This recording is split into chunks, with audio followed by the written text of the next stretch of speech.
about misbehaving and intoxicating love affairs. Like yesterday, my girl called to say that she met a boy named Rick. He said her eyes look beautiful with the color of her lipstick.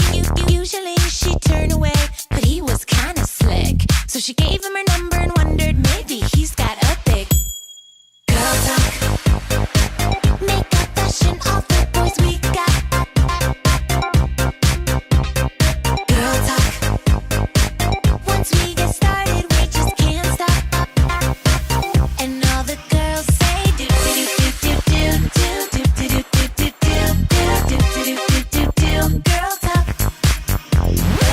Do do do do do do do do do do do do. Girl talk.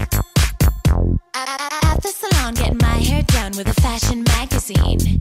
Catching up on gossip and our addiction to shopping. I said, I'm so broke, I'm so broke, don't ask about my debt. My stylist said it'll be okay, you're not in jail yet.